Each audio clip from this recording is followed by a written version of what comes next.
émission est sponsorisée par le groupe Tanio.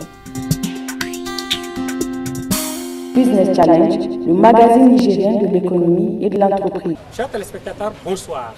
Bienvenue dans ce numéro de Business Challenge. Ce numéro est consacré à la problématique du financement des entreprises au Niger. Financer son entreprise, quel casse-tête, quel défi pour les entrepreneurs au Niger.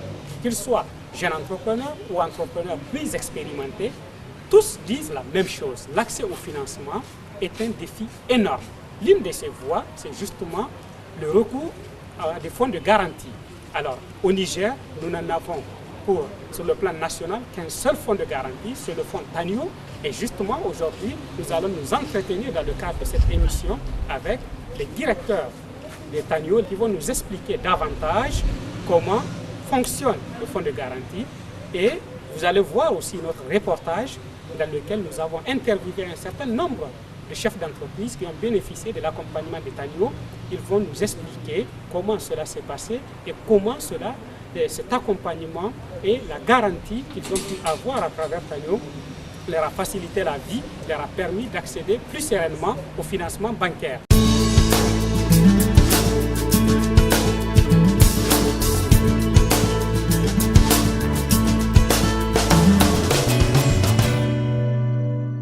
L'accès au financement est un grand défi pour toutes les entreprises. Au Niger particulièrement, les grandes comme les petites entreprises se plaignent régulièrement de la non-diversification de sources de financement, mais aussi du coût élevé du crédit, ce qui constitue un véritable frein au développement et à la pérennité des initiatives entrepreneuriales. Pourtant, même si le crédit coûte cher et que les banques sont frileuses, beaucoup d'entreprises n'arrivent pas à accéder au financement tout simplement parce qu'elles ne disposent pas d'informations et de connaissances suffisantes sur les mécanismes de financement existants ou pouvant exister. Le recours au fonds de garantie, par exemple, est une des voies qui peut permettre à une entreprise de financer facilement ses projets d'investissement. Dans ce reportage, nous nous sommes intéressés à des cas d'entreprises qui ont réussi à se développer et à réaliser des investissements profitables grâce à l'accompagnement du groupe Tanio. Tanio est une des rares institutions qui soutient l'accès au financement des entreprises au Niger. Écoutons les témoignages et analyses des chefs d'entreprise qui ont bénéficié de la garantie Tanio. Au moment où j'ouvrais le complexe, j'ai été orienté vers Tanio par mon jeune frère qui travaille dans une banque de la place. Et j'ai été rencontrer un monsieur qui m'avait demandé d'aller compléter mon dossier et qui m'avait demandé un nombre de choses. Malheureusement, il n'y a pas eu de suite. J'ai commencé à travailler. J'ai eu tout de suite envie, comme j'ai ouvert les comptes de l'établissement dans un établissement bancaire, j'ai osé aller à cette banque directement pour demander. C'était vraiment des broutilles. On m'a fait traîner pendant plus de 3-4 mois, sans jamais me dire exactement ce qu'il fallait faire. Et finalement, j'ai été très heurté, très remonté. Je ne comprenais pas l'intérêt pour moi d'avoir un compte dans une institution bancaire, de payer des indemnités et de ne pas bénéficier des services que j'attendais. Donc j'ai été voir du côté de la Sonibank et l'actuel directeur général de la Sonibank m'a orienté vers Tanio. Je suis reparti et par la grâce de Dieu, cette fois-ci, j'ai tapé à la bonne porte. J'ai rencontré des gens qui m'ont reçu et qui ont pris le temps de m'expliquer ce qu'il fallait faire et qui m'ont expliqué toute la démarche. Je suis venu, j'ai eu la chance d'avoir un comptable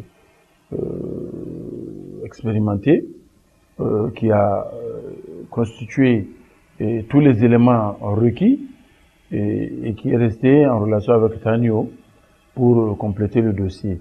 Voilà comment j'ai découvert Tanio et le dossier a été ficelé à notre niveau. Tanio l'a peaufiné et il s'est adressé à la Sonibank. En créant la société, j'avais contacté des banques.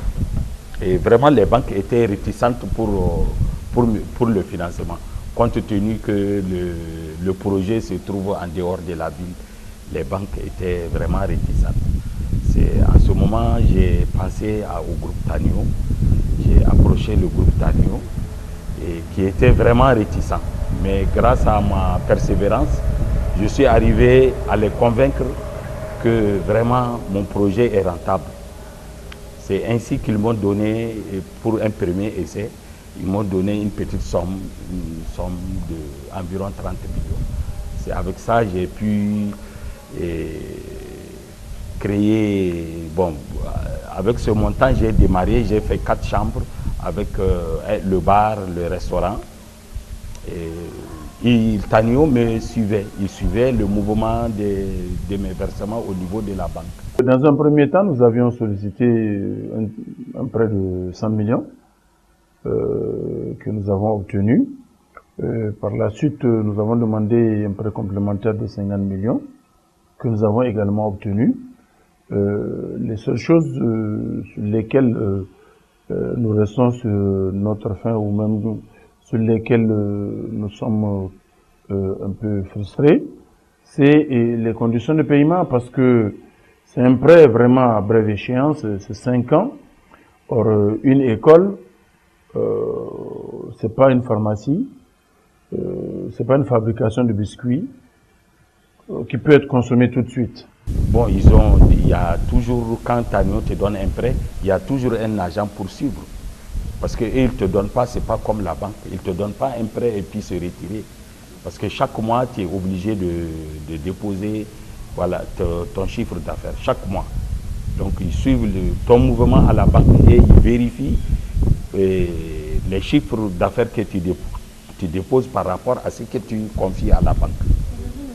D'abord, la première chose, c'est que ça nous exempte des exercices souvent périlleux pour la constitution du dossier. C'est pratiquement Tanio qui a tout monté. Nous n'avons fait que produire les éléments. Et à chaque fois, ils nous ont appelés pour nous dire il manque tel élément ou tel élément que vous avez produit. C'est pas de cette façon qu'il faut le produire. En fait, ils ont eu une démarche pédagogique. Et je crois que ça, c'est fondamental. Il vaut mieux expliquer à quelqu'un comment faire ou bien pourquoi telle pièce n'est pas recevable, qu'est-ce qu'il faut faire pour qu'elle soit recevable, etc. Et c'est ce rôle qu'ils ont joué. De telle sorte que nous, personnellement, nous n'avons pas vécu les affres de la frustration, de la déception, de devoir recommencer à chaque fois ou de nous entendre dire c'est pas bon. Amis téléspectateurs, ravi de vous retrouver dans cette phase plateau de l'émission Business Challenge sur le thème de l'accès au financement et le rôle des fonds de garantie comme levier d'accès au financement pour les entreprises. Alors nous avons vu le premier reportage où des chefs d'entreprise ont témoigné de la manière dont ils ont pu avoir plus de facilité en termes d'accès au financement grâce à l'accompagnement de Tanio. Alors pour ce plateau, je suis justement avec le groupe Tanio, je suis avec le directeur général de Tanio et le directeur d'exploitation de Tanio. C'est un honneur d'avoir deux directeurs sur un même plateau, donc c'est important. Monsieur le directeur, bonsoir. Bonsoir, monsieur Sédou. Merci d'avoir accepté d'être avec nous ce soir. Monsieur Tijani, directeur d'exploitation de Tanio, merci d'être avec nous. Bonsoir. Bonsoir, monsieur. Donc, je le disais, nous avons suivi le premier reportage. Mais avant de rentrer dans les détails de certains points qui sont ressortis dans ce reportage, je pense qu'il faut qu'on revienne sur la notion même du marché, du financement. Aujourd'hui, est-ce que, M. Kaura, on peut savoir à travers vous comment est structuré le marché du financement des entreprises via les garanties, les fonds de garantie au Niger? Est-ce que vous pouvez nous parler vraiment de l'environnement qui existe en matière de fonds de garantie? Ok, merci M. Sédou. Donc en ce qui concerne le marché, je pense qu'en ce qui concerne le marché, vous avez plusieurs acteurs qui sont en place ou qui interviennent. Vous avez les entreprises, vous avez les banques et vous avez aussi les fonds de garantie. Et toute cette activité est conditionnée justement par les conditions du marché. Donc, en ce qui concerne le fonds de garantie, nous sommes au Niger le seul fonds de garantie national. C'est vrai, vous avez parlé du FSA, mais ça, c'est un fonds de garantie multinational et qui comporte des activités beaucoup plus importantes qui couvrent essentiellement le secteur public. Ok. Alors, peut-être on peut parler aussi un peu plus de Tanio parce que alors, on a vu des entreprises qui ont été accompagnées, qui sont financées. Aujourd'hui, le portefeuille de Tanio, il y a combien d'entreprises accompagnées dans ce portefeuille et quel est le volume total de réalisation en termes de garantie aujourd'hui pour Tanio? Okay. Donc, je vais commencer par expliquer les raisons pour lesquelles le groupe Tanio a été mis en place. Vous avez parlé tout à l'heure des difficultés d'accès au financement des entreprises. C'est la raison pour laquelle l'Union européenne et l'État du Niger ont décidé de mettre en place cette structure à travers le groupe Tanio, en mettant aussi à la disposition du groupe des ressources assez importantes qui totalisent à peu près 3 milliards pour appuyer au développement du secteur privé nigérien. Donc, nous sommes intervenus principalement dans tous les domaines, sauf l'agriculture et l'élevage. Même en ce qui concerne l'agriculture, on intervient dans l'agroalimentaire, c'est-à-dire quand il y a la transformation. Okay. Au total, depuis, vous savez que l'activité a commencé d'abord sous forme de projet, les passes PME, puis sous forme de société anonyme Tanio SA, et puis maintenant sous forme d'établissement financier, qui est la saline des financements, qui a été créé en septembre 2004, et puis approuvé en tant qu'établissement financier par le ministère des Finances en juin 2005. Donc les activités de garantie ont commencé pour l'établissement financier le 1er janvier 2006, en transférant le portefeuille de Tanio, qui était la structure, bien qu'était une société anonyme qui a été autorisée quand même à faire des activités d'un établissement financier.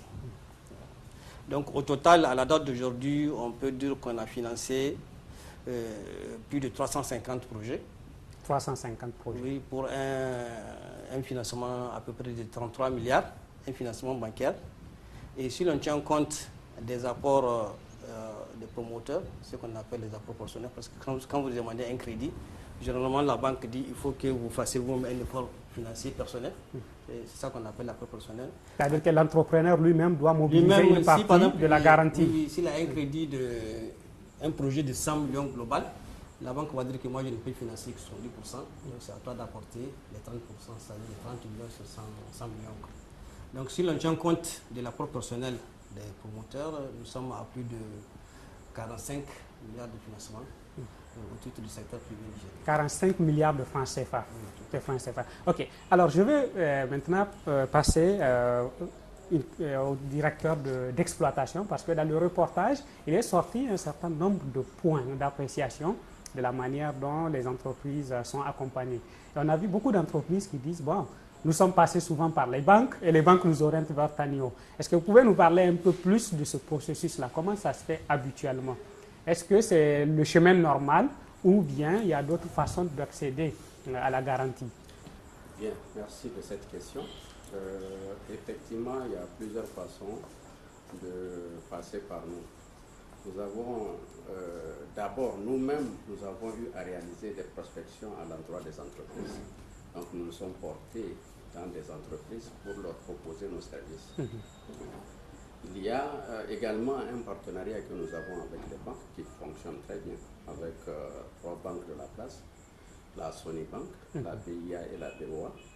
Donc à travers ce partenariat, quand les banques ont des crédits d'investissement, ils demandent à leurs clients de venir auprès de notre institution pour qu'on puisse les aider à monter leur plan d'affaires et qu'on puisse aussi proposer notre garantie à hauteur de 50% en faveur de ces entreprises.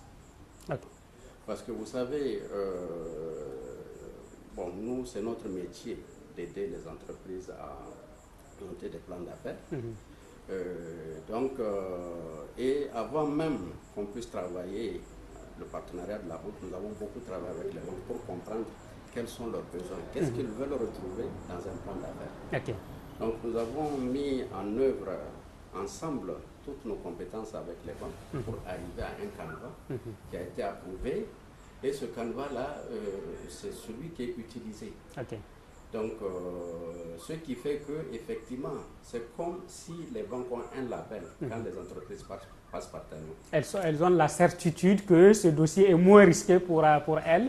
Oui, d'une part parce que le dossier est mieux monté et d'autre part parce que nous apportons l'accompagnement de l'entreprise. Parce que c'est un domaine qui est extrêmement important dans la mesure où, avant même de monter un projet, il faut qu'on se rende au niveau de l'entreprise pour voir comment l'entreprise est organisée. Alors maintenant, peut-être je vais passer à une autre question qui n'est pas ressortie dans le reportage, c'est celle de se demander est-ce que tous les projets peuvent faire l'objet d'une garantie? Est-ce qu'on peut garantir tous les projets? Et bien sûr, vous avez des critères pour sélectionner un dossier, pour savoir s'il est bon ou pas. Est-ce que vous pouvez nous parler d'un certain nombre de ces critères-là? Les critères pour pouvoir monter un projet, c'est d'abord, dans un premier temps, d'avoir pour le chef d'entreprise une qualification. C'est extrêmement important. La deuxième chose, c'est qu'il faut que le chef d'entreprise, au moins, puisse savoir qu'est-ce qu'il veut. Parce que ça, c'est aussi un élément important. Et le troisième, c'est de disposer d'un minimum en termes d'apport et en termes de garantie. Parce que, vous savez, nous sommes dans un monde d'affaires. Et dans le monde des affaires, il faut que le marché puisse être en mesure d'absorber les requêtes, les demandes des gens, mais elles aussi, ces entreprises-là, doivent être en mesure de céder pour être aidées. Oui. Voilà.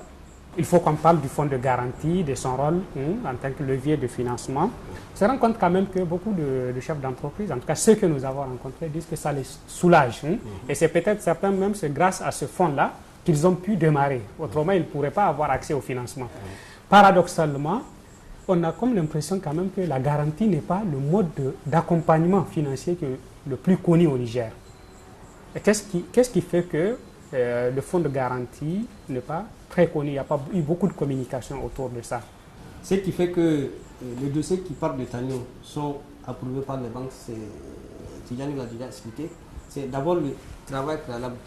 Donc le plan d'affaires est monté chez nous. Et, pour monter et valider le plan d'affaires, on a déjà 3 niveaux de décision chez nous. Ok. Ouais, donc déjà, il y a un travail sérieux qui est fait à 3 niveaux. C'est à ce moment-là, après avoir validé ces 3 niveaux-là, que maintenant on décide de proposer la demande de financement à la banque. On dit à la banque, on vous envoie les dossiers, la demande de financement de tel promoteur. Oui. Si vous êtes d'accord pour financer, nous on va vous apporter, en plus des garanties usuelles qui sont proposées dans le dossier, on vous apporte une garantie complémentaire à hauteur de 50%. Okay. Ce qui fait que là aussi, les banques, elles étudient les dossiers à leurs propres conditions. C'est-à-dire, elles ont leur comité un chargé de dossier qui regarde les dossiers, qui les prépare et qui les présente à leur comité de crédit et qui valide, qui accepte ou qui refuse. Donc, il n'y a aucune garantie que le dossier qui part de Tanio va être... il peut être rejeté par la banque. Mais la plupart du temps, les rejets sont des rejets techniques. C'est-à-dire que la plupart du temps, c'est parce que les promoteurs ont certains engagements qui ne sont pas encore résolvés. Et la banque diffère souvent l'approbation du dossier. Alors, garantir un prêt, c'est aussi prendre le risque avec le promoteur. Maintenant, lorsque Tanio accepte de prendre le risque, il faut qu'on comprenne aussi Tanio, finalement, comment Tanio se finance et comment Tanio aussi gère le risque à son niveau. Je pense que ça, c'est important comme question. Oui, donc j'aimerais savoir quand même sur ce plan-là, comment vous faites. C'est quand même des prévisions, quelles que soient les dispositions, les précautions qu'on va prendre, c'est quand même un projet. Donc on essaie de limiter, de circonscrire un peu les risques, mais c'est quand même un projet, on ne sait pas ce qui va devenir par la suite. Le financement de Tanio, je vous ai parlé de ça, c'est les ressources préalablement mises à la disposition du groupe Tanio par l'Union européenne et l'État du Niger. C'est des fonds qui ont été privatisés. C'est des reliquats de l'ancien projet AFLN. Donc, il restait à peu près 3,5 milliards. Donc, l'Union européenne a décidé, enfin, en concertation avec l'État du Niger, de voir qu'est-ce qu'il faut faire avec ces restes de financement. Donc, ils ont convenu de continuer à appuyer le secteur privé nigérien, mais non plus en faisant du crédit direct avant avec la FLN, mais en apportant la caution aux entreprises nigériennes qui veulent accéder au crédit d'investissement.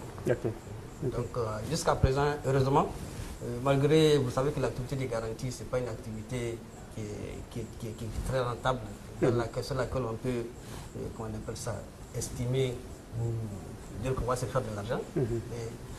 Pour nous, quand même, on peut peut dire qu'on est satisfait à cette date, puisque les fonds qui ont été mis à la disposition du groupe Tanio sont à cette date encore intacts. C'est-à-dire, malgré les appels de garantie, l'activité quand même a permis de renflouer les appels de garantie qui ont été faits par les banques. Mais justement, aujourd'hui, j'aimerais quand même savoir, avec plus de 350 dossiers, bon, c'est vrai qu'on peut estimer que c'est important, mais quand on regarde le besoin de financement, ou bien le besoin de garantie qui existe dans le pays, ce n'est pas grand-chose. Maintenant, si on doit développer davantage ce fonds, est-ce qu'il y a des perspectives, par exemple, que l'expérience Tanio soit une expérience qui peut être mise à l'échelle par l'État du Niger ou par d'autres, pour faire en sorte que ça soit un levier de financement de nos entreprises? Parce qu'il y a quand même beaucoup d'entreprises encore qui cherchent à se faire financer et qui n'y arrivent pas. Tout à fait. Bon, sur le plan national, les garanties que nous apportons aux entreprises, je vous ai parlé des fonds qui sont à notre disposition, à peu près 2 milliards de fonds de garantie. Donc, il peut arriver que vous ayez une demande de financement de 1 milliard 500 millions, même 2 ou 3 milliards. L'ANIM a présenté des demandes de financement de 3 milliards. Si on dit et là, ça dépasse votre garantie. On va les garantir à 50%, vous voyez, ça fait déjà plus de 50% de notre fonds de garantie. Et là, heureusement, on a trouvé un partenariat avec d'autres fonds de garantie, notamment le fonds Gadi qui est basé à Lomé, qui, avec la convention qu'on a signée, le partenariat de contre-garantie, on peut garantir à hauteur de 50%. Un dossier, par exemple, d'un montant de 3 milliards, 2 milliards de 3 milliards, et tout en limitant quand même notre propre garantie à 100 millions. Alors, si vous prenez un dossier de 3 milliards, qu'une banque nigérienne accepte de financer, on va la garantir à hauteur de 50%. On va la garantir à hauteur de 50%, c'est-à-dire à 1,5 milliard. Mais nous allons chercher la contre-garantie du fonds Gari à hauteur de 1,4 milliard. C'est-à-dire que sur notre propre ressource, nos propres ressources, nous nous engageons à hauteur de 100 millions. Et les 1,4 milliard, c'est la contre-garantie du fonds Gari. Mais la banque n'a en face d'elle que nous. Alors, revenons maintenant à M. Tijani. M. Tijani, parlons de ces dossiers et de la manière dont ils sont accompagnés. Je lis, même dans un article qui a été publié sur le groupe Tanio, que vous êtes à un peu plus de 350 dossiers. Alors, 350 dossiers qui ont été financés. Combien de dossiers rejetés? Nous avons, je crois, un taux de rejet qui tourne autour de 7 à 8%. De 7 à 8%? Oui. Donc, et ça, comme l'a dit le directeur général, souvent, c'est dû aussi à des problèmes de trésorerie que des entreprises ont souvent avec les banques ou qui ne nous signalent pas à temps. Ah, ils ont déjà une expérience avec la banque? Non, je veux dire des problèmes de trésorerie parce que nous, on fait le financement des investissements. Donc, on ne fait pas de la trésorerie, c'est-à-dire on ne fait pas du financement à court terme. Les financements sont à moyen terme. Donc, c'est compris entre 3 et 7 ans de durée. Donc, souvent, quand l'entreprise a déjà une avance et qu'elle ne nous le signale pas, nous ne prenons pas peut-être souvent ça en compte dans le projet, dans le dossier, et la banque ou rejette ou elle diffère la décision. Donc, elle veut voir d'abord que cette question de trésorerie soit réglée. Exactement. Voilà. Donc, c'est ce qui amène souvent ces problèmes. Donc, comme je l'ai dit, on a un taux de rejet d'à peu près 7 à 8%, ce qui est quand même c'est un record, performance quand on regarde surtout les taux d'acceptation des dossiers. D'ailleurs, partout dans cette sous-région. Alors, justement, je posais tout à l'heure une question en disant, est-ce que tous les dossiers, tout projet peut obtenir une garantie? C'est qu'évidemment non, ce n'est pas tous les projets. La réponse est facile, mais j'aimerais savoir quel est le niveau qu'il faut pour un projet pour qu'il puisse solliciter la garantie Tanio. Quel est le montant d'investissement à réaliser, le montant minimum et le montant le plus élevé? Bon, nos financements, on peut le dire, on a financé des dossiers de 6,5 millions de francs CFA. Et il y a eu d'autres dossiers jusqu'à 3 milliards. Donc vous voyez, c'est très disparate. On peut dire que vraiment le gap est très important. Mais ce qu'il faut, la meilleure garantie, comme j'ai eu à vous le dire, c'est d'abord la qualification de l'entrepreneur qui est extrêmement importante. Et aussi, maintenant, dans le montage du dossier, c'est-à-dire le travail que nous faisons pour peaufiner les dossiers. Ça, ce sont des choses qui font que les banques sont rassurées, elles nous font confiance. Et en plus de cela, nous suivons l'entreprise. Parce que depuis le début de notre relation avec le client, nous suivons l'entreprise jusqu'à la fin du crédit. Bon. Vous comprenez, c'est-à-dire nous sommes vraiment, c'est un suivi de proximité. Nous avons établi des relations très intéressantes avec les clients. En tout cas, c'est ce qui ressort dans le reportage. Beaucoup d'entrepreneurs disent que et ce qui les aiment bien, c'est l'aspect pédagogique de la démarche. Ils sont accompagnés, ils ont l'impression qu'ils apprennent plus dans la manière de gérer les relations avec les banques. Absolument. Non, ça c'est important parce que justement, il faut expliquer aux gens ce qu'on attend d'eux. Et en ce moment-là, les gens sont plus excités pour vous amener même la documentation. Parce qu'elles comprennent, les gens comprennent ce qu'on leur demande en ce moment-là. Donc ils sont plus excités et au fur et à mesure, on partage avec eux quand on fait les dossiers. Nous sommes à tel niveau. Et voilà, c'est comme si vraiment la personne vit son dossier, son projet. Donc c'est ça qui est important dans cette démarche. Ce qui fait que vous voyez, les promoteurs sont plus à l'aise et pour eux, c'est donc une forme d'apprentissage qu'ils font. Et ils comprennent souvent mieux, même certaines questions auxquelles elles n'ont pas pensé. En discutant, ça leur permet de réfléchir et d'améliorer la qualité. Alors, je viens quand même à un autre aspect de la démarche. Nous avons interviewé 4 chefs d'entreprise. Bon, vous en avez quand même plus de 300 qui ont bénéficié de votre appui. Mais nous sommes tombés que sur des hommes. Est-ce qu'il y a des femmes chefs d'entreprise qui ont été accompagnées par Tanio? Je pose cette question parce que je sais que la problématique de l'entrepreneuriat féminin est assez importante au Niger. Récemment, on a donné un chiffre de moins de 4% de chefs d'entreprise au Niger, femmes. Et donc vous, dans votre portefeuille, il y a des femmes?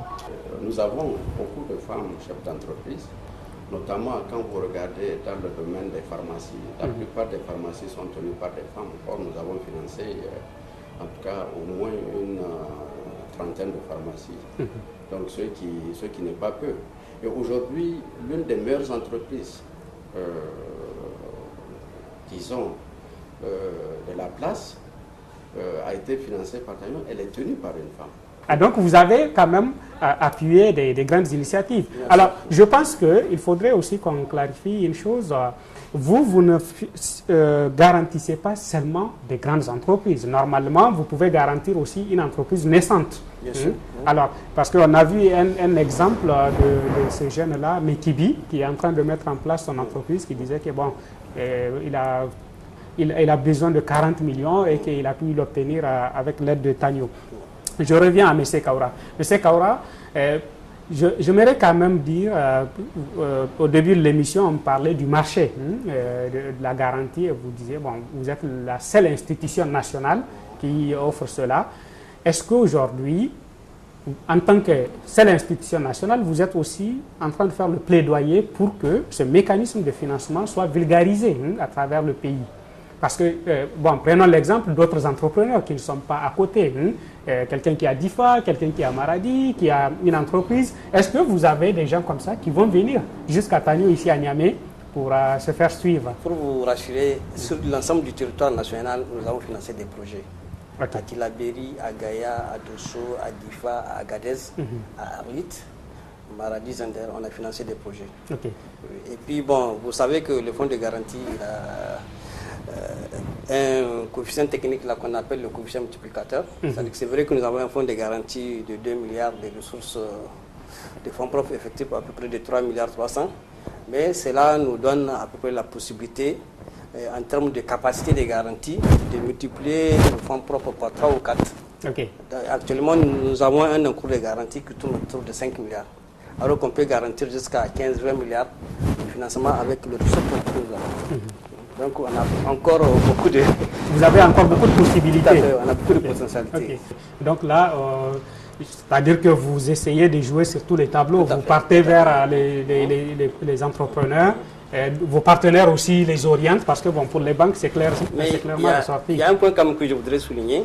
C'est en fait, nous avons été créés pour appuyer tout le secteur privé nigérien. Et malheureusement, malgré tout nos efforts, toutes nos tentatives, nous ne travaillons actuellement qu'avec 3 banques. Avec 3 banques, sur combien de banques? Sur les 11 ou 12 banques qui existent au Niger. Nous avons essayé d'aller vers les banques, mais on n'a pas reçu de réponse. Alors peut-être qu'on va commencer par ça, après avoir suivi le prochain reportage. Vous allez nous expliquer davantage pourquoi vous êtes encore avec 3 banques au lieu de 11. Donc à tout de suite, chers téléspectateurs, on va passer au prochain reportage et nous reviendrons vers vous dans quelques instants. Restez avec nous. L'accès au financement, j'avoue qu'il est compliqué et difficile. Il est même souvent décourageant. Décourageant parce que si je n'avais pas eu l'accompagnement de Tagno, j'aurais souffert. J'ai fait une première banque. Pour 10 millions, j'ai attendu 3 mois ou 4 mois avant de m'entendre dire que c'est pas possible. J'ai fait une autre agence pour 10 millions, j'ai fait 3 mois avant de l'obtenir. Après des frustrations. Mais ce qui est plus grave, ce sont surtout les taux d'intérêt que les banques pratiquent. Les gens n'aident pas l'investissement. Quand tu passes par les fonds de garantie, ils te suivent. Ils suivent ta comptabilité. Ils te suivent au niveau des banques. Et quand il y a des difficultés de remboursement, ils te donnent des conseils. Et quand tu veux, ils n'attendent pas à la fin du prêt pour te donner des nouveaux prêts. Quand ils voient que vraiment le travail évolue, tu travailles bien, la gestion est saine, et ils t'accordent toujours d'autres prêts sur des anciens prêts. Et vraiment, c'est grâce à, présentement, j'avais plus de 100 millions de prêts avec Tagno. Et j'ai demandé une rallonge de 100 millions, ils m'ont accordé. Donc je suis à plus de 200 millions. Et c'est qu'aucune banque de la place ne pourra le faire. Généralement, les banques ne font pas confiance aux opérateurs économiques. Bon, les raisons sont vraiment multiples. Parce qu'ils ont peut-être vécu, pas peut-être, ils ont vécu des mauvaises expériences.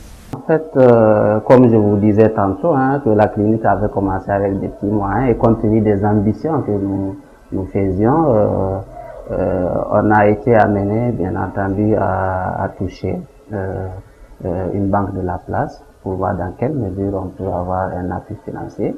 Et cette banque nous a adressé à cette institution qui est Tagno, donc auprès de laquelle nous avons fait des démarches et ils ont bien voulu accepter de nous accompagner techniquement et financièrement. Et leur appui aujourd'hui nous a permis quand même d'un peu étoffer la capacité technique de la clinique, et ça nous a permis aussi d'améliorer, chemin faisant bien entendu, le niveau de recette. On a pu, avec l'accompagnement de Tagno, appeler, c'est pas beaucoup, mais c'est pas petit, parce qu'on a pu appeler 25 millions de francs CFA, qui nous ont permis vraiment de lancer la clinique, et peut-être que, bon, avec le temps, on verra comment est-ce que on pourra encore davantage évoluer. Et au-delà du fait que ce soit eux qui nous ont aidés à mobiliser ces fonds, ils ont aussi quand même une certaine garantie à leur niveau par rapport, donc ils ont un engagement dans ce processus-là. Notre entreprise est créée il y a environ 2 ans. Et ce qui a été le plus dur, c'est de pouvoir commencer parce que nous avons rencontré un problème de financement. Et maintenant, grâce à Tagno, le problème a été résolu. Donc là, nous sommes en phase d'installation et nous allons certainement commencer les activités d'ici septembre du mois prochain. Ça a été posé parce que le domaine dans lequel nous voulons intervenir, les services que nous voulons offrir demandaient un investissement lourd parce qu'il nous fallait des installations, des équipements de télécom, notamment des commutateurs, des serveurs et aussi des routeurs. Aussi de quoi avoir une liaison entre notre entreprise et les opérateurs de téléphonie mobile.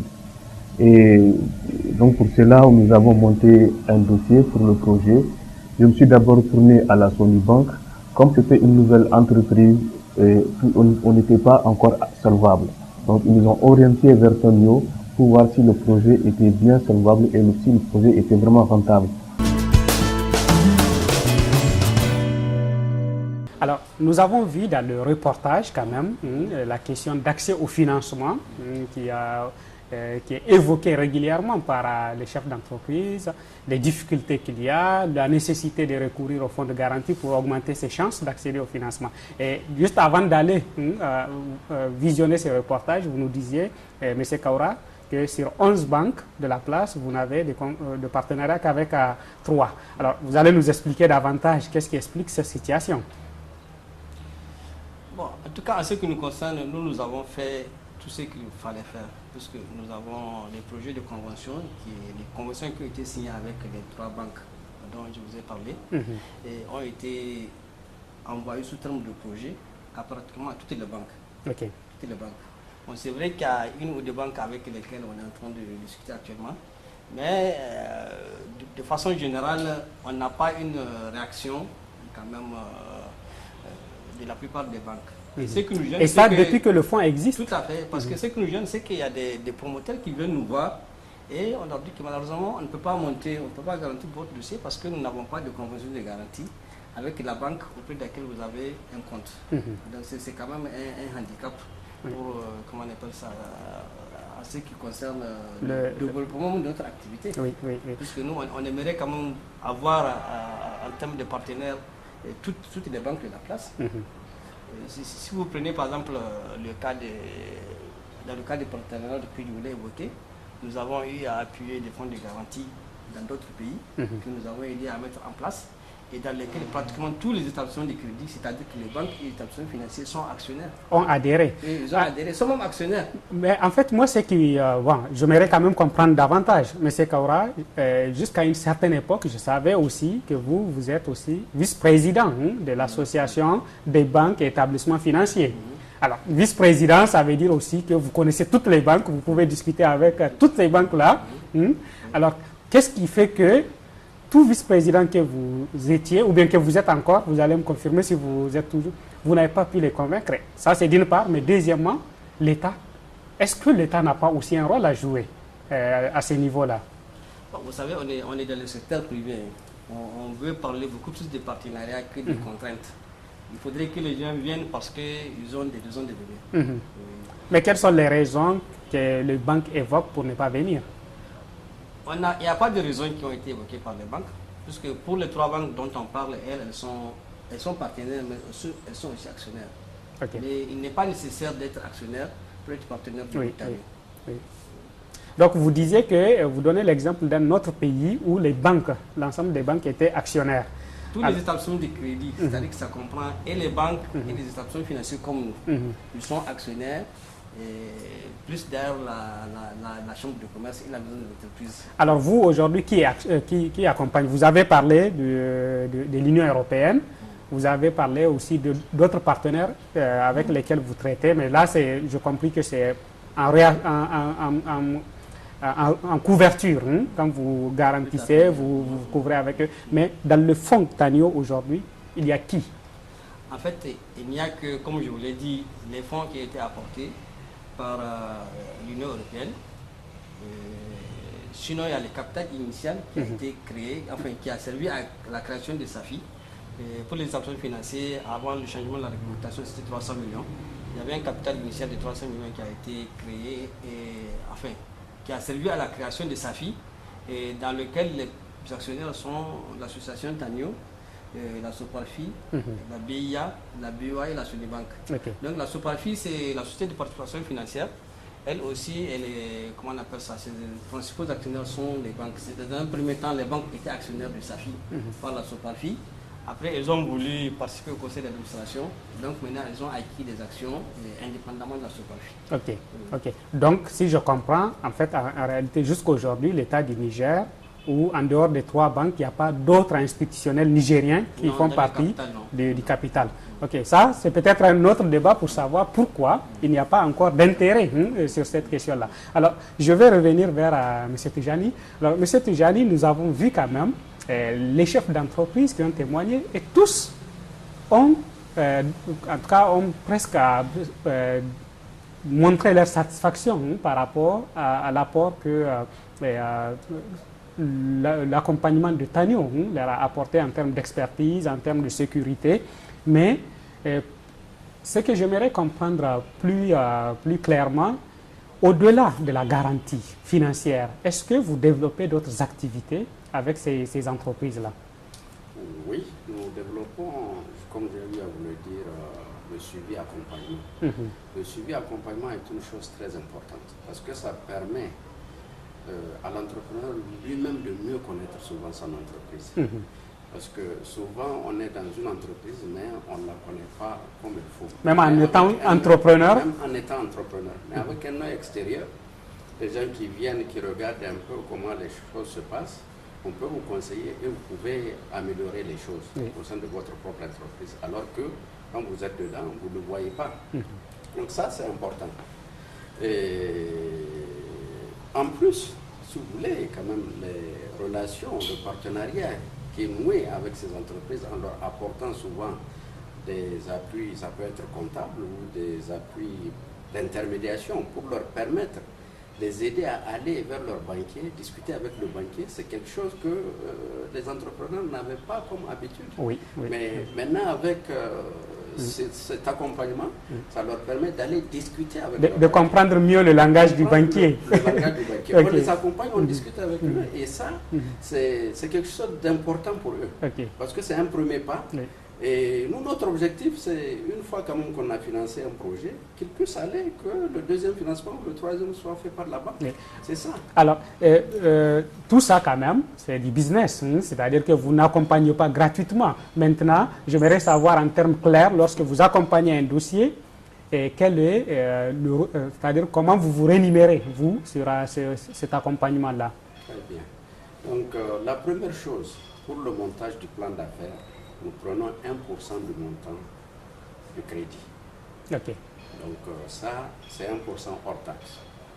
Maintenant, la phase de la garantie.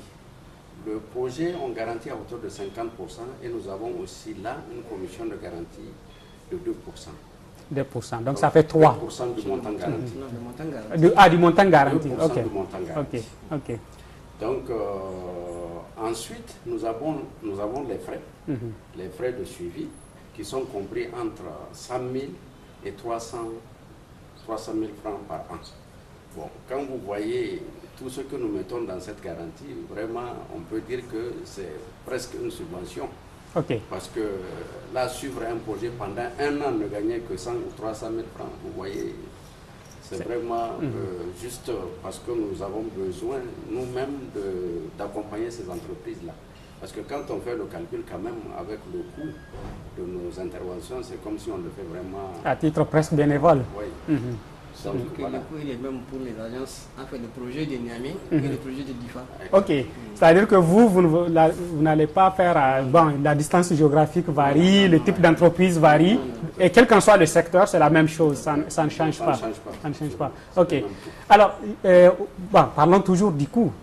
J'imagine que si les entreprises qui sont venues chez vous, en plus de la sécurité, de l'expertise et de la facilité d'accès, ils viennent aussi parce qu'ils comparent vos coûts à d'autres coûts, c'est-à-dire aux coûts s'ils ne sont pas garantis, qu'est-ce que ça va leur coûter les crédits? Est-ce que vous jouez aussi sur le coût du crédit lorsque vous accompagnez un dossier?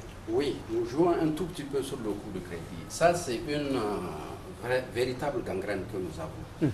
Et ça, vraiment, moi, je lance un appel au moins à l'État pour qu'il puisse voir dans quelle mesure être amené à bonifier les entreprises du secteur privé en matière de financement des investissements. Parce que c'est extrêmement important. Aujourd'hui, nous-mêmes, nous décrions ces taux. Vous trouvez que les taux sont élevés? Ils sont élevés parce que pour une jeune entreprise qui veut se développer, vraiment, ce serait une bonne chose que ça soit, disons, développé. Je prends l'exemple, on a eu à signer avec nos banques partenaires une convention avec la Banque européenne d'investissement. Et là, l'État a eu à aider beaucoup les entreprises parce qu'il a exonéré les intérêts de ces prêts-là, il les a exonérés de TVA. Et beaucoup de gens ont bénéficié de ça, ils ont apprécié. Mais depuis cette expérience-là, plus rien n'a été fait. Vous voyez, la TVA représente 19% du montant des intérêts, ce qui est important pour une jeune entreprise. Vous voyez, et ça a été une chose qui a été salutaire. Mais ça a été fait grâce à l'appui de la BEI qui a aussi dit, bon, elle apporte de l'argent pour appuyer le secteur privé nigérien. Mais l'État aussi doit faire quelque chose. Comme ça, en commun accord, avec tout ça, ça va essayer de booster le financement des investissements. Mais justement, alors ça, je pense que c'est un volet sur lequel il faut qu'on continue à échanger. Et j'aimerais quand même poser la même question presque à M. Kaura. Est-ce qu'aujourd'hui, il y a des initiatives visant, par exemple, à travailler sur le taux d'intérêt pour qu'il soit moins coûteux pour la jeune entreprise ou bien l'entreprise de manière générale, et aussi par rapport à la diversification des modes de financement. Par exemple, aujourd'hui, le fonds de garantie, ce que vous faites, bon, il faut quand même, vous êtes sur des secteurs où le dossier doit être, c'est-à-dire le risque doit être réduit au minimum, alors que il y a beaucoup d'autres secteurs qui ont besoin d'être garantis, d'être accompagnés. Est-ce qu'il y a des initiatives qui sont en train d'être prises dans ce sens? Je vais dire concrètement au niveau national ou bien au niveau si régional. Ce qu'il faudrait souligner d'abord, c'est dans le cadre de convention que nous avons signé avec les banques, elles ont accepté que tous les dossiers qui viennent de Tanyo, elles font moins 1 point de pourcentage sur leurs conditions générales. Par exemple, si la banque fait 13%, si le dossier vient d'Étalio, automatiquement c'est 12%. Maintenant, de l'autre côté, la Banque centrale et les États, les l'UMA aussi, sont en train de faire des efforts pour demander aux banques de l'Union de faire des efforts pour diminuer, rabaisser le taux d'intérêt. Je pense que c'est une action qui est en train d'être faite et qui va certainement aboutir. Je ne sais pas à quel niveau, mais c'est certainement une action qui va aboutir parce que tout le monde est conscient que les taux d'intérêt sont quand même assez élevés. Alors, je voudrais préciser un point tout à l'heure. Vous avez parlé de l'association professionnelle des banques, dont je suis encore vice-président. Mais vous savez, selon, comment on appelle ça, le statut de l'association, il y a des banques et des institutions financières. Donc, la présidence de l'APB, c'est une banque. La première vice-présidence aussi, c'est une banque. Et maintenant, c'est la deuxième vice-présidence qui est assurée par des établissements financiers. Par d'autres établissements financiers qui ne sont pas bancaires. Au Niger, il y a un seul établissement financier qui s'appuie. Alors, pour continuer dans le débat, je pense qu'on a encore quelques minutes. J'aimerais savoir, alors on me signale qu'on a 5 minutes. Il y a la garantie financière. Mais il y a d'autres fonds aussi qui font du travail. Par exemple, quand on prend aujourd'hui le capital investissement. Et ils ne font pas que de la garantie. Ils s'intéressent aussi à intégrer le capital d'une entreprise. Est-ce que dans votre cas, cela peut être possible? Ça l'a été déjà parce que nous avons eu une convention qui a été signée avec un organisme suisse qui s'appelle Ayudus. Et comme on a dit tout à l'heure, quand un promoteur vient avec une demande de financement, normalement on dit, bon, votre projet fait tel montant, vous devez apporter à peu près 15, 20 ou 30%. Et très souvent, les promoteurs n'ont pas suffisamment de fonds propres pour remplir ces conditions. Donc on a eu un accord avec une organisation suisse qui s'appelle Ayudus et qui avait mis à notre disposition des fonds qui permettaient, par exemple, si moi je viens demander un crédit de 50 millions, on me dit qu'il faut que tu amènes 20 millions d'apport personnel. Elle permettait ces partenaires avaient permis, par exemple, de prêter au promoteur 10 millions pour compléter. Par exemple, s'il n'y a que 10 millions, on lui prête 10 millions. Comme ça, il fait les 20 millions et remplit les conditions pour avoir son complément de crédit auprès de la banque. Et en ce moment, c'est comme si vous êtes dans son capital, ou bien c'est quoi le mécanisme? Non, on n'est pas dans le capital. Ça, c'est, comment on appelle ça, un protocole spécifique qui a été créé. Et les conditions étaient quand même très favorables, parce que c'est un crédit qui est remboursable fini, sur 4 ans, et à 4%. Alors, M. Tijani. Je voulais juste rajouter qu'il y a ces possibilités, parce que nous pouvons travailler de commun accord avec une entreprise de capital risque qu'on appelle Synergie, rien ne nous empêche Synergie SA qui est là. Pour boucler le financement en cas de demande de capital risque. Puisque nous, dans nos montages, on utilise toutes les techniques possibles pour pouvoir justement arriver à vendre notre dossier au préalable. Parce que parlant de capital risque, moi ce thème me tient à cœur parce que la question de financement des entreprises est un enjeu important. Alors, le capital risque, on en a parlé à certaines occasions, mais au-delà du capital risque, est-ce qu'aujourd'hui, au Niger, on a le business angel, comme on les appelle? Est-ce qu'aujourd'hui, on a vraiment des mécènes qui sont capables de travailler avec des institutions comme vous pour dire, bon, nous aussi, en tant qu'acteurs privés, on veut s'associer pour soutenir ou bien pour nous impliquer dans de nouveaux projets? Est-ce que ça existe, ça? Non, ça n'existe pas. Hier seulement, je suivais à la télé et j'ai été agréablement surpris de voir un commerçant de Maradi, je crois de la région de Maradi, qui était décidé à financer le commerce dans cette région. Ça, c'est une action qui est très noble.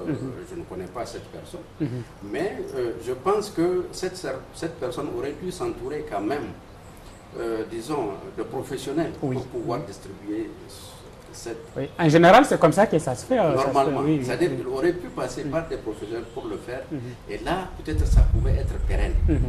Et bon, c'est une bonne initiative, mais je pense que s'il avait couplé ça avec des professionnels, ça aurait pu être beaucoup plus important, beaucoup plus efficace. Oui, plus efficace, effectivement.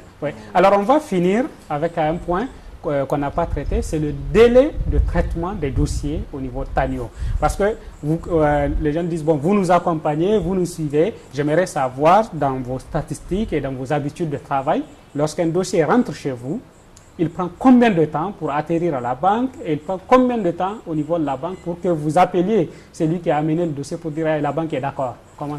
Je peux vous le dire très vite. On a eu des dossiers qui ont passé 2 semaines. Avec tout, on a préparé le dossier, il a pu obtenir son financement. Et il y a eu d'autres dossiers qui ont passé jusqu'à 3 mois. Tout dépend de l'organisation que l'entrepreneur a en place. S'il faut, par exemple, qu'on aille fouiller dans les documents comptables de l'entreprise pour pouvoir reconstituer ces chiffres, parce qu'on le fait, pour arriver à savoir quel est le chiffre d'affaires que l'entreprise fait, vous comprenez? Oui, c'est un peu plus difficile là. Il faut mettre de l'ordre d'abord. Oui. Voilà. Maintenant, si il se trouve que l'entrepreneur est organisé, il a une comptabilité nickel, mais c'est quelque chose qui peut aller très vite. Et si aussi il sait ce qu'il veut, parce qu'il y en a qui connaissent très bien leur projet, et ça peut aller très vite. Donc, vous comprenez, c'est-à-dire les délais, je pense que ce n'est pas ça le plus important. Bon, c'est important peut-être. Oui, c'est important pour les gens de savoir combien ça. Oui, mais je veux dire que ce qui est important, nous, c'est d'arriver à obtenir quand même le résultat. Ce que vous dites, c'est en quelque sorte, plus une entreprise est structurée, plus ça vous facilite la tâche. C'est ce que je comprends. Monsieur Kaura, vous voulez ajouter? De façon réglementaire, normalement, nous, on a 1 mois pour préparer le dossier. Et la convention que nous avons signée avec les banques, elles ont normalement 2 semaines pour répondre. Donc, on est normalement dans un délai de 45 jours si tout se passe bien. Alors là, je pense qu'on a fini notre émission. La technique me signale que nous n'avons plus de temps pour continuer, mais je pense que nous reviendrons dans une autre émission pour toujours traiter les questions qui restent en suspens. Sur les fonds de garantie et l'accès au financement de manière générale. J'aimerais préciser à nos téléspectateurs, je pense que ça a été déjà fait dans le générique de l'émission. Je vais juste préciser que cette émission est réalisée dans le cadre d'un parrainage qui nous a été offert par le groupe TANIO. Le groupe TANIO a parrainé cette émission parce qu'ils ont estimé que c'est une thématique qui est importante, sur laquelle ils ont besoin que le public nigérien, que les entrepreneurs nigériens apprennent davantage, comprennent davantage comment ça marche le fonds de garantie et quelle est son importance dans le financement des entreprises. En tout cas, j'espère que ce débat a été utile. Je vous donne rendez-vous une autre semaine, toujours sur les questions économiques. Page RSE.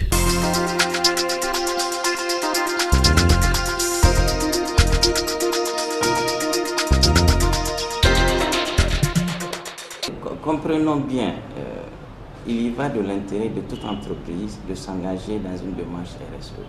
Ça, tout celui, c'est naturel, tout celui qui dit qu'il gagne pour lui seul, il ne partage pas la richesse. Donc, son avenir peut être petit. Donc les entreprises de plus en plus, surtout les entreprises minières, ou bien les entreprises, comme on dit, multinationales qui interviennent dans plusieurs pays, elles se voient de plus en plus contraintes. C'est une obligation communautaire de faire de la RSE parce qu'elles savent que si elles ne bénéficient pas d'une acceptation sociale, donc leur avenir est hypothéqué. Donc la question d'image de marque, d'acceptation sociale contraint les entreprises et les multinationales à être obligées d'appliquer une démarche RSE et voire même qu'à l'échelle internationale, vu que leurs produits, leurs services, il est vendu à des communautés qui sont écologiquement responsables, elles exigent une marque RSE de cette entreprise avant de consommer le produit. Et là, en ce moment, l'entreprise voit un enjeu de marché et qu'il est contraint à justifier ses actions RSE envers les communautés hôtes de son unité. Et l'une de ces justifications, c'est effectivement la certification, si c'est une entreprise à grande dimension, ou bien maintenant si c'est une petite entreprise à grande communication, c'est la certification que nous appelons communautaire, où on peut passer des témoignages des populations qui certifient que réellement cette entreprise fait du bien, répond aux besoins de nos communautés.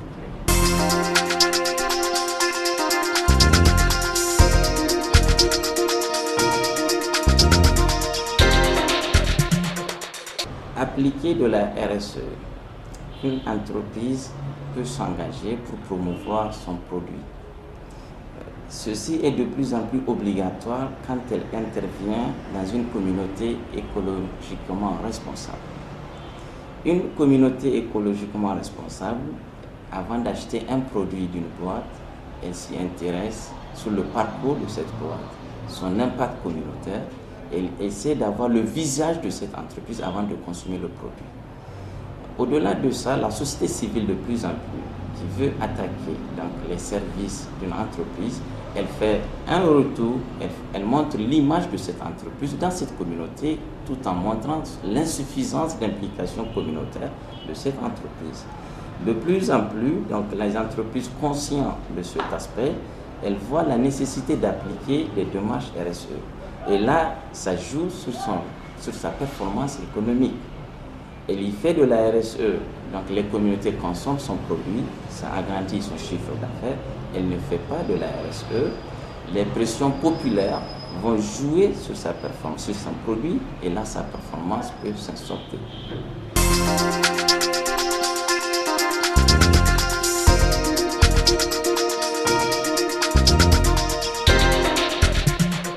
À l'échelle sous-régionale ou à l'échelle nationale, nous avons des entreprises qui pratiquent la RSE. Le problème que nous avons, c'est l'accès à l'information, la visibilité de leur initiative RSE. Vu que ces entreprises manquent de journal, manquent de système de communication, ou bien il n'y a pas de visibilité, de traçabilité pour qu'on soit sûr que c'est de la RSE, pas de la com, nous avons de plus en plus de difficultés à pouvoir identifier des vraies initiatives RSE de ces entreprises. Il faut reconnaître une chose, une entreprise, elle cherche le profit sur tout acte, sur tout investissement. Parfois, la première intention de l'entreprise, c'est effectivement RSE, un résultat RSE.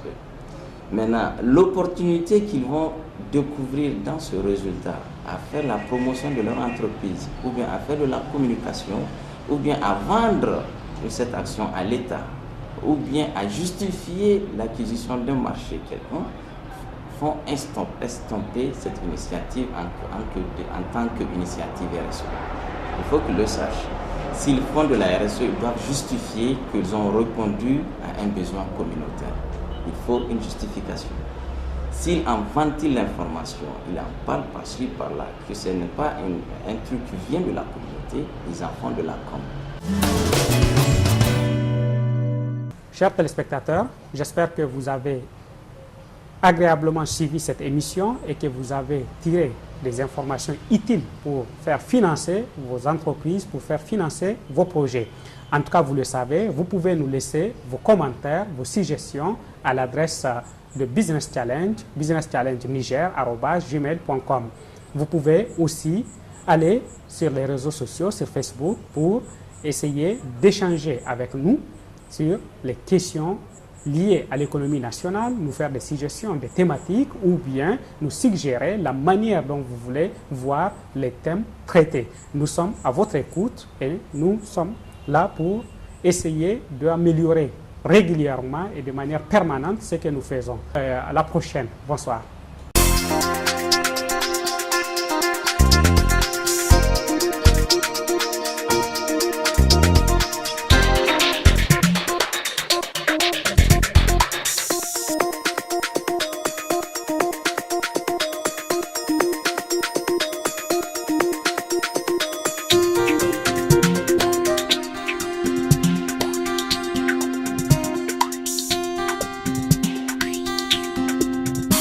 Business Challenge, Cette émission vous a été offerte par le groupe Tanio.